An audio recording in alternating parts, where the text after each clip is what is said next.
Hi, I'm Mike, and today we're going to be cutting in paint from the walls up to the ceiling using a cutting in tool that I really like, and I think you're going to like it too. Hey, if this is your first time here, don't forget to hit the subscribe button below so you don't miss anything. So this is the tool that I like. It's an edging tool. I got this at Lowe's. You can get the same one at Home Depot, although it's a different brand, and you have to be careful because the replacement pads are not interchangeable. So if you bought the edger at Lowe's, you have to buy the replacement pads at Lowe's, and vice versa. You can't buy the edger at Lowe's and replacement pads at Home Depot. They just don't fit.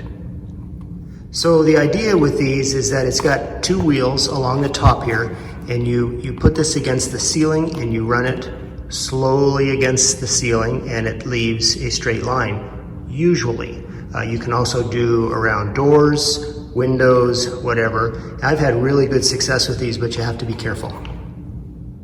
So a couple of things to worry about with these. The little fuzz, little furry things on here, they hold a lot of paint, so you can do as far as you can reach on one swipe. But after a while they get crispy and hard, and if you're doing really fine work against a ceiling, you could get into trouble because you get these hard little burrs that pop up, and you may not even realize it, but it's going to be touching your ceiling. So keep an eye on this thing and change it out every once in a while. If you see them start getting a little crispy, you run your finger on it and they're not flexible, replace it. They're like $1.50 each.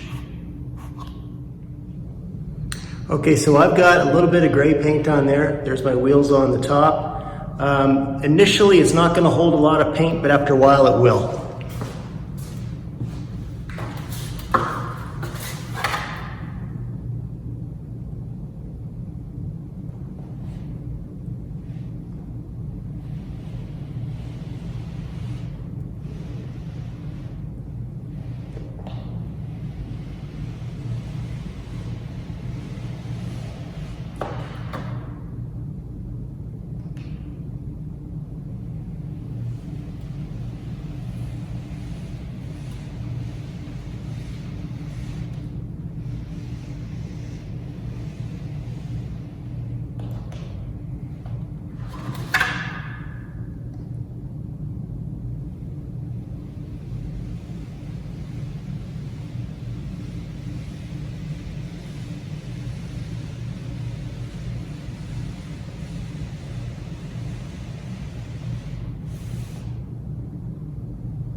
I'll do a door frame now, and it's really the same thing. You kind of put the pad against the wall first and gradually move it into the surface like this door frame so you don't get any paint on it. And sometimes I start out going a little back and forth just to make sure that the paint is distributed, and down she goes. All right, I'm going to try to freehand this here. You can see how that one swath went well. Now I'm going to repaint this ugly molding here, but just to show you this stuff here, roll it in. I go back and forth just to distribute the paint pretty well, and then down we go. The big important thing here is to keep a consistent speed and pressure. If you vary one of those, it's going to look terrible because you're going to apply too much paint or not enough. And so you can see at the very back of this, it tends to get a line. Look at that line there, it kind of clumps up. So I take the back of this thing and just wipe it down. Otherwise, it's gonna leave a ridge. And I don't want that. So now I'll just hit it with a roller while it's still wet and cover that up. Okay, so here's what I'm left with.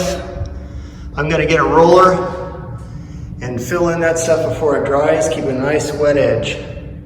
Okay, so I've started filling in the balance. I'm gonna push up.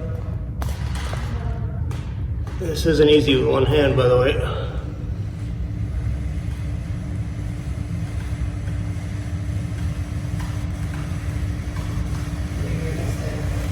may have a little touch up to do. As long as it's consistent, it's good.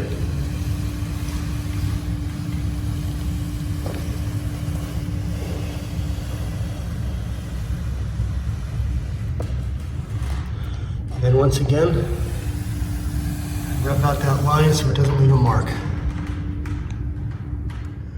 Well, the paint's still wet, but as you can see, it does a pretty nice job. So don't forget to replace the pads regularly.